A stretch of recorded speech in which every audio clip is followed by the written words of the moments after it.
what jumps out about Dallas's special teams? Obviously, Turbin gets a lot of the headlines. He's a dynamic returner, but when you watch the tape prepared for it, what jumps out the most? Yeah, number 9 is obviously a great player. We know firsthand. We've seen him a bunch of times. He makes everybody around him much better, which is what the great ones do.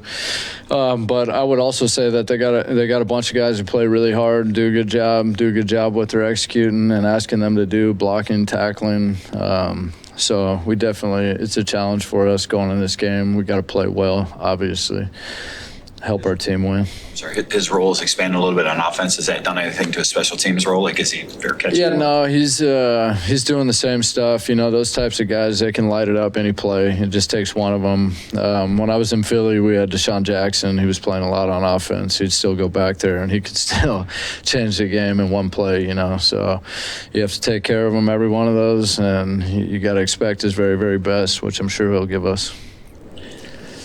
We didn't talk to you after the Giants game, but I was curious, just talking to Jake about the kick he made at the end of the game. Has that interesting right to left curve to it. He said he doesn't want to live in that world, just kind of the way some of his tendencies have gone.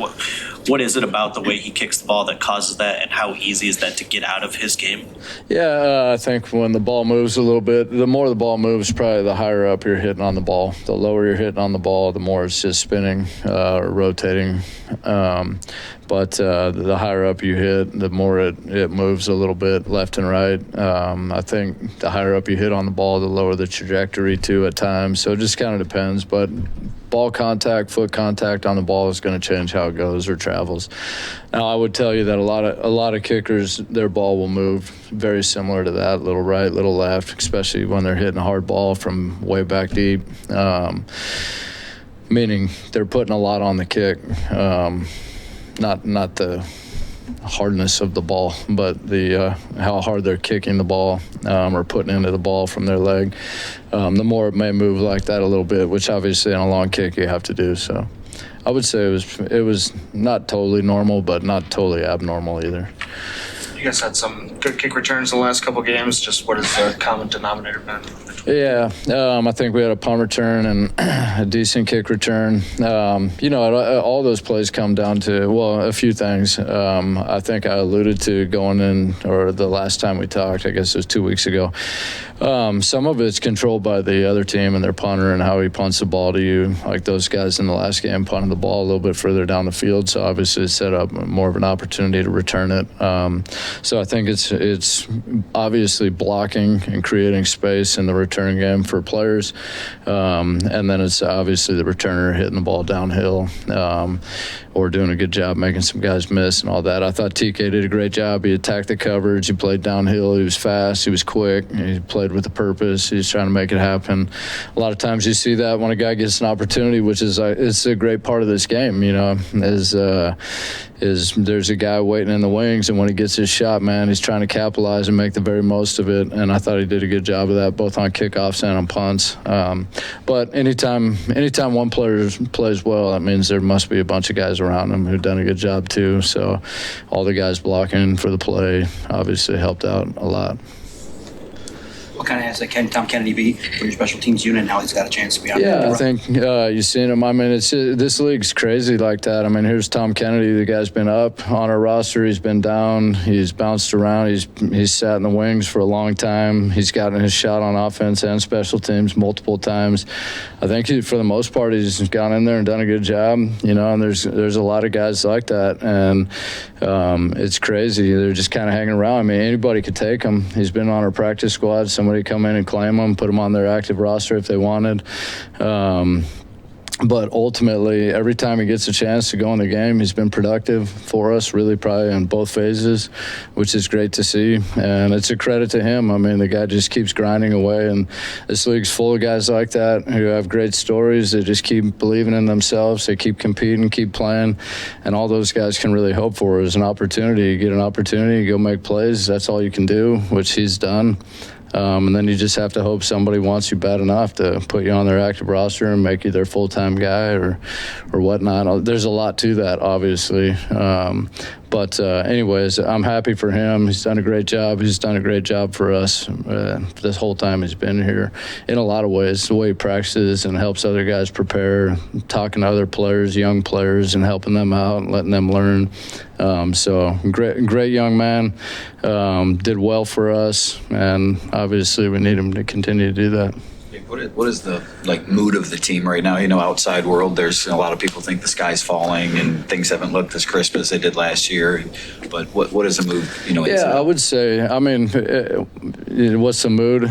Guys want to win. I would say that they don't like losing, so that'd be fair to say. I think ultimately, to me, it's really kind of welcome back to reality. I mean, you live in this world where you win 15 games in a year or something. That doesn't happen very often, back to back to back to back. So reality says that you're really never as good as you think you are. You're never as bad as you think you are. You're somewhere in between. Most teams have to fight to get 10, 11, 12 wins in a season. And anyways, that's where we're at. I think for us in the building, I would say for me personally as a coach, anytime you're going through times where you're not playing as well as you want or you're not winning as many games as you want, I think all too often everyone, well, how can we do this? Well, you do that by executing this, or just take it back down to simple things, man. What you're asking them to do, how you're asking them to do it, how they're doing it, technique, fundamentals, execution. Ultimately, the game comes down to technique, fundamentals, execution, detail, discipline, all those things. And if you're worried about the win or playing great on whatever side of the ball or lighting it up in the return game, or well, how are you going to do that? You got to go back to how. And I think that's your process-oriented goals, things that are going to make a difference with the outcome is what you got to focus on. And it's usually a lot simpler than you think. So anyways, for us, all of us, myself included, to go back to that, the basics, just worrying about the things that you can control, whether that be me individually, the player individually, what those guys can control, what they can handle, what they can fix. Just worry about that. And if everybody does a great job of that, we'll get the results that we want. Dave, on that note, we all know this team hasn't lost back-to-back games in more than 3 years. You've been around this game for a long time, part of lots of different teams and coaching staffs. What about this building or this team is unique that allows this team to bounce back from losses so well? Yeah, I would say that a big part of that's our head coach. I mean, these guys have a lot of respect for him. And I would also say a lot of that's the players. They have a lot of respect for each other. And sometimes when you don't have that in these buildings, guys are more interested in what they're doing or their numbers or their success or their contracts or whatever that is. When you get individuals worried about themselves, then it gets very difficult. And we don't have that at all. We have great players that are committed to the team and the guy next to them. They play for the guy next to them. We have a head coach, a great leader, and those guys all respect him a great deal. So they're going to make sure they give him also everything they got, which in return makes our job as assistants much easier because those guys give us everything they got, whether it's practice or a game. And if we just give them the right stuff and do a good job coaching, then those guys will perform well and play well. And so we got to do that for them, all of us, myself included there. But yeah, I would say that's probably the biggest part of it. And those other buildings, players, guys are doing their own thing. They're worried about themselves, individuals. It makes it very difficult, and that happens a lot in these buildings. And then, obviously, if they don't respect the leadership in the building, whether that's the head coach or the GM or the ownership, which I think they clearly do here, then it makes everyone's job a lot easier. And when things don't go well, they don't just fall apart, I wanted to ask you one about Jack. Those are my opinions anyway. Greater percentage of his punts are ending inside the 20 than any point in his career, maybe something to do with just field positioning, kickoffs, whatnot, but 0 touchbacks. How rare is what he's doing, I guess, in terms of controlling that within that range of the field? Yeah, I think that's been a real positive. Touchback's always been something that bothers me because you're just talking about handing field position away. I mean, we talk in this room a lot about you know that I like the value of a yard, whether that's Khalif returning the ball for 1 yard, even though there's a guy in his face. To me, it makes a difference in the game. and it creates an opportunity for the guys around you. So anytime you're giving away yardage, whether it be penalties, especially penalties in the return game, to me it's just devastating. You're just handing the other team yards and plays and field position. Ultimately, this game really becomes about field position. I think the inside the 20 thing does have to do with field position. I know I've talked about this, but field position is really controlled by all three phases. A lot of people say it's created by special teams, and I don't agree with that. On the kickoff, it certainly is. That's the start of the drive. It's going to start wherever we give the ball to the offense or defense after that play. But the punt play is totally different. If we're punting from way back deep, obviously it's going to be hard to pin them into the 20. So that means if the ball starts deep in our side of the field, our offense is going to have to move it. Well, why did it get back there? Maybe their team punted the ball deep in order for them to punt it deep on us, and they're going to have to move it on our defense. So it's really controlled by all three phases. And so anytime I think a unit's playing well in that area, obviously a bunch of it's due to the offense, defense too, and playing the field position game. But he certainly has done a great job putting the ball down in there, and it's been positive because that, when I got here, I don't think was one of his strengths. I don't think he would say that either. And so I think he's definitely improved in that area. This game's hard, man. It's always something you got to work on and get better at. But, yeah. Good morning. How's it going? Good. All right, quick recap from the Packers game. Obviously not the result that we wanted, not only as a team but as a defense. Whenever we leave a game and we're not able to pull out a victory, I initially look into that mirror and say, what could I have done better? And giving up, I told Dan, giving up 31 points is unacceptable. And that's any week. And I know each week you go in and out of these games, each week is played differently. It's going to dictate the way you have to call the game, the way you have to play the game. And that day we needed to hold them under 24, and we obviously didn't do that. A number of reasons, but probably the most disappointing things that transpired in the game, you go back to some of the critical things that came up.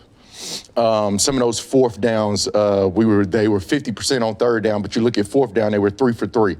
That's now becoming a common theme on fourth down. I told the defense to where we're at the point of attack to make the play, and for some strange reason this year, we're not making that play. That's something that we're going to have to flip the switch on, and I mean right now. And then outside of that, we had a play where we had 10 guys on the field, and they got a 13-yard explosive run. They finished the day with 125, 4.2 average. And their longest run of the day was a simple day one training camp swap inside zone where we didn't really hammer the ball back and fit it correctly. That went for 29. Another 14 on a jet sweep. And then a 13-yarder with 10 people on the field in the gap where the player should have been. That's totally unacceptable, and that starts with me. It's not players, not an assistant coach. That starts with me. And then the most critical is the 3rd and 7 down in the red zone where we had 12 people on the field. And that's never been an issue here, and it won't be moving forward. Totally unacceptable. In my opinion, that's a 4-point swing. And the way Dan's able to call that game without that touchdown being there is completely different. So I put a lot of that loss on me as the defensive coordinator and on us as a defensive unit. Those things have been addressed. The players taking full accountability. It's the reason I enjoy coaching this room so much, and we're moving on to Dallas. Shep, one of the things that we've seen the last couple games, at least, is some explosive plays in the pass game. Yep. Are you affecting the quarterback enough, in your opinion, to play the kind of style that you want to play in the back end? I don't think we've affected the quarterback to play any style these last couple of weeks. I don't care what kind of style we want to play. And the guys understand that. And again, that starts with me. I'm not going to just point the finger. You got to win a one-on-one. Yeah, no. Yeah, you got to win one-on-ones in this league. But I also got to find ways to try to maximize what we do have to our disposal and put these guys in optimal position to be able to win, give them tools to win. I told the room it's our job to eliminate any gray, any hesitation in play, and it's their job to go out and execute. and that's coach to player, player to player on the field. So no, obviously we haven't affected the quarterback at the rate that we were earlier in the year. There's things that we're going to switch up a little bit by personnel, by schematically, but at the end of the day, you start to get in November, December, players make plays. Just like when I stood up here and we were limiting people to 10 points, 16 points, all this, and people were talking about us like we the 85 Bears. I never said anything about it being some type of guru schematics. It's the players that's going out and executing and making that happen. And it's no different when we don't play so good. The players have to take accountability to that. I got to start with me and say, what could I have done differently? And if guys are at the point of attack, if you have a one-on-one, you have to win those in this realm where we're at in this part of the season.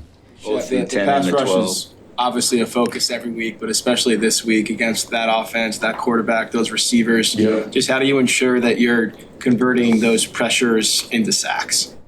Like I said, just finishing. It's a lot of too close almost happening still in November going into now December where that's absolutely won't be tolerated. Being close isn't good enough. You have to make that play, and that's coverage and rush. They marry each other. There's no dominant defensive secondary in this league without a good pass rush. There's no good pass rush without some type of coverage happening on the back end. So the guys understand that, and we have to find a way to mesh and gel those at the highest level this week against one of the top, if not the top offense in the NFL right now. With both the 10 and the 12, I don't know if this was the case, but it seemed like the cornerback rotation was involved. I don't know if that was the case, but if it was, is there something that has to be fixed with that, or how much did that contribute to some of those? No, that's elementary, to be honest with you. And it's totally inexcusable to have 10, to have 12, to have 13. 11 on 11 football. I mean, I started playing it when I was 5 years old. And it was simple as this. When I was 6 years old, I knew if I ran on the field, somebody should be running off. It doesn't come down to, the packages. No. If I run on, somebody should run off. Let's use common sense and make sure that doesn't happen again. Shep, we know Hutchinson's ability and the attention he commands. Micah commands that kind of attention. Myles Garrett commands that kind of attention. They're getting home a little bit more right now. What does Aiden have to do more despite the attention he's drawing? Yeah, I'm not sure what other people's doing in their facility, or you start to play this comparable game, we can go down that line with media members. That guy in New York's writing better report than guys here. Like, no, man. No, we're not going to play that game.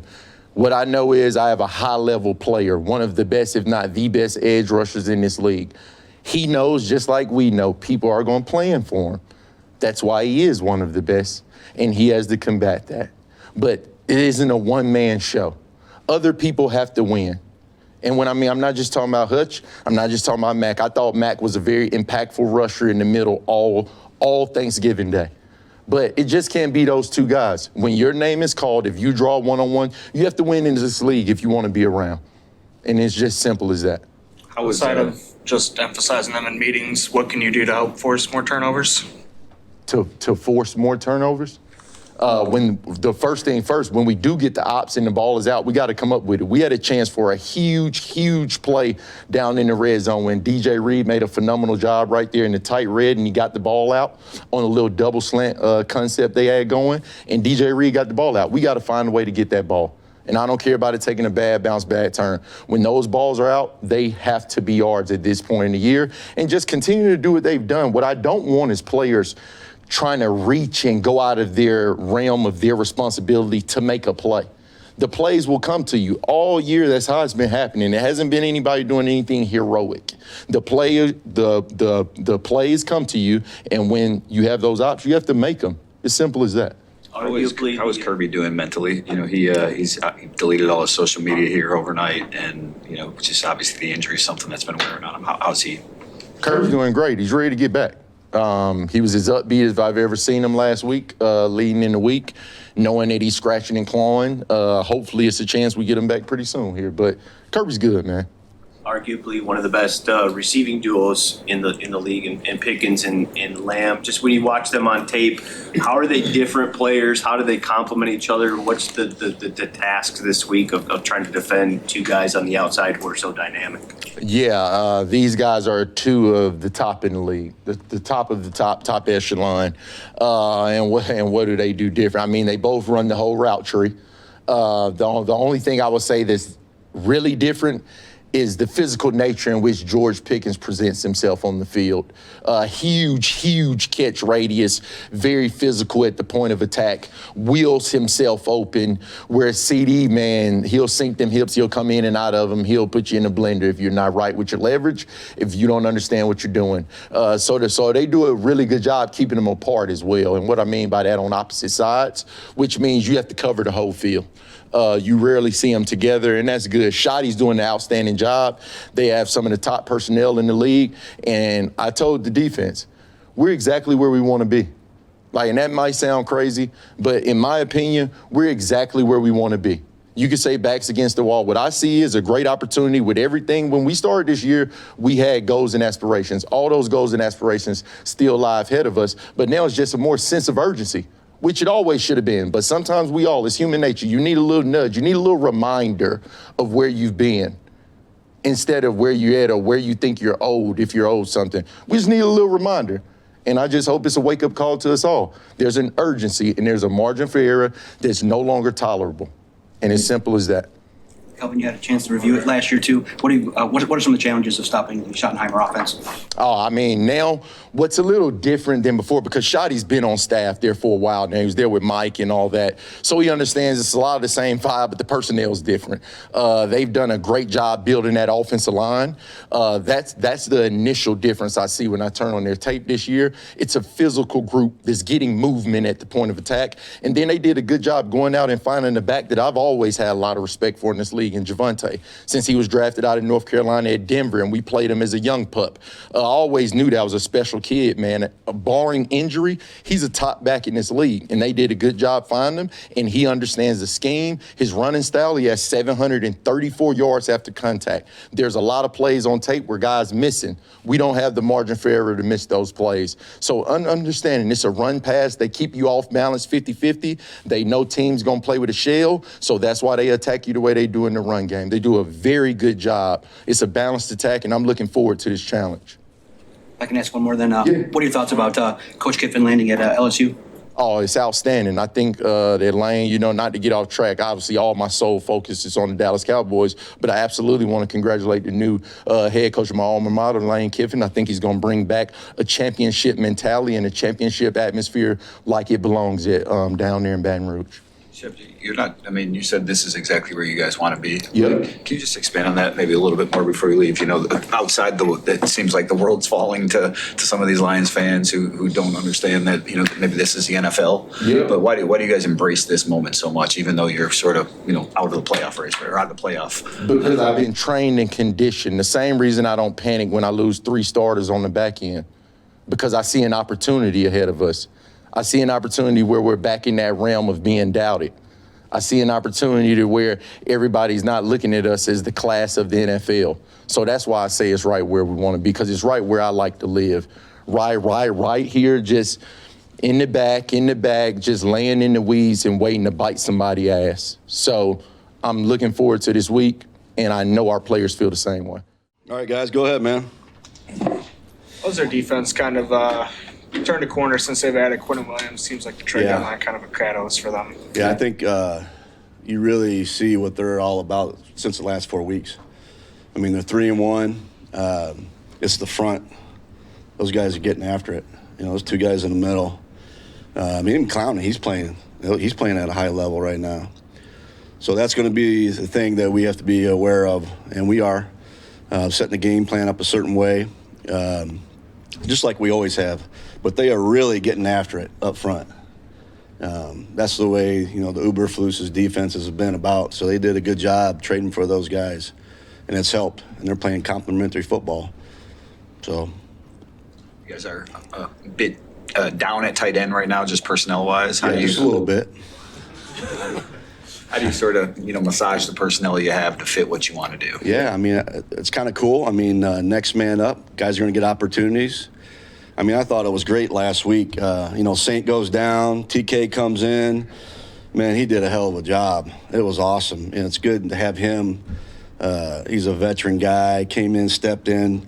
Quarterback, he didn't lose a beat, and I thought he did a great job. So it's kind of cool, creating different personnel groupings and trying to get guys in certain spots to get guys open. J-Mo had a great game last week. He stepped up big time. It was great to see that. So, yeah, I mean, it's tough not having the tight ends that we've had. But, hey, we got plenty of good personnel. I don't mind mixing up the personnel and getting guys in different spots and giving them a chance. It's fun. John, is Jackson Meek someone that could help you guys at tight end if that's the way you go? Like, is he that advanced yet in his development there that he could contribute on game day? Yeah, I think he at tight end, at wide receiver, I think he can do both, We'll see. We'll see if he has the opportunity to do that. That pass across the middle that was kind of behind Jamison. Maybe it was a drop, maybe it wasn't. Yeah. How do you classify that as a drop? Is that something he should get? Yeah, it hit his hands. It hit his hands. Yeah, I mean, yeah, could have been a better throw, sure. Could he have caught the ball, sure, and he's caught those. And Jared's made those throws. It hit his hands. Just Scotty's always said, I coach wideouts. If it hits your hands, you catch the ball. And that was 4th down play. He's probably going to score.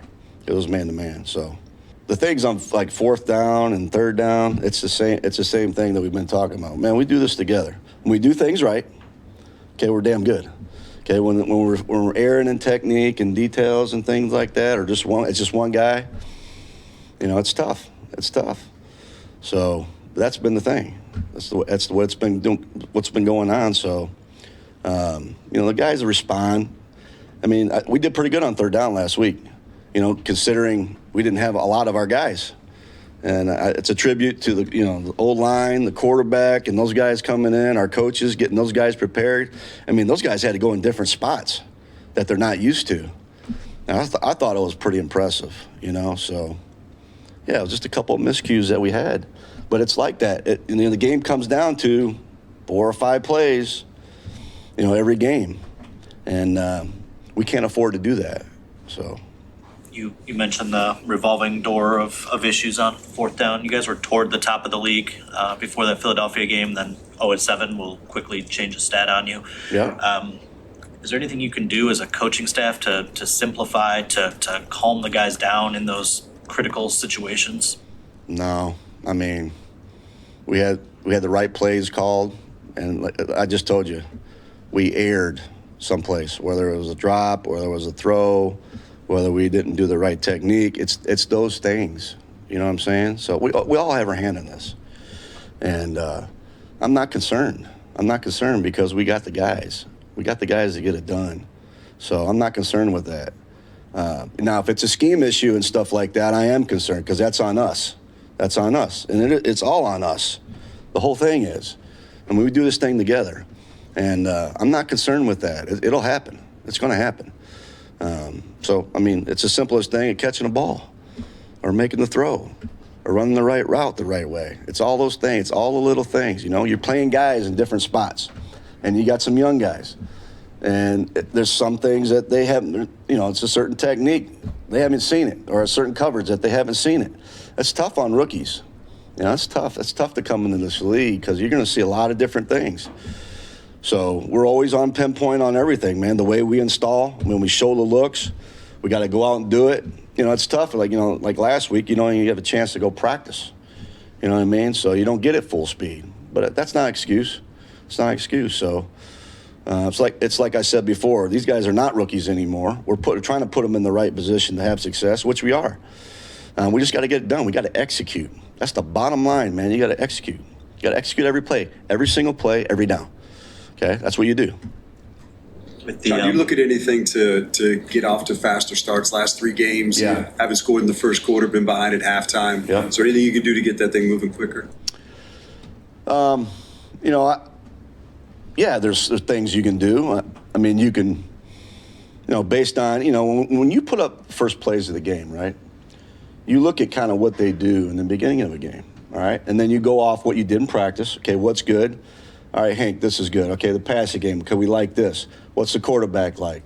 What is certain running backs like in the beginning of a game? And usually you want to try to do things that they're not thinking a lot. That's usually what you want to try to do, and that's what we've done. Again, we just erred in execution all around. So I think that's the biggest thing.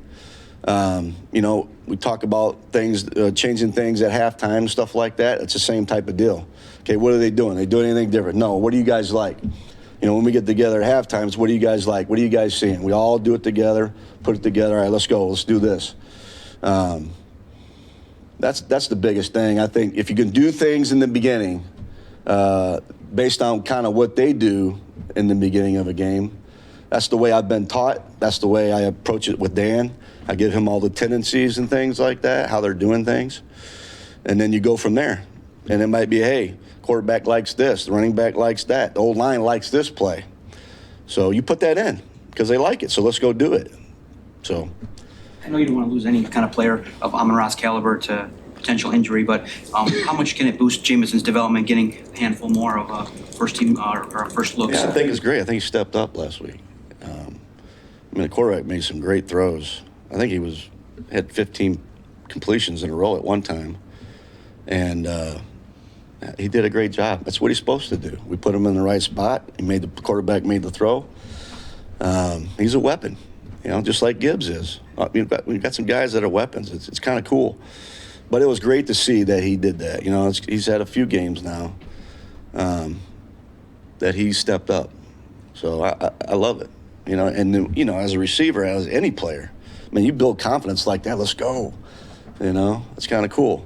But some other guys are going to have to step up, you know what I'm saying? So, because we're limited. We're limited in a way.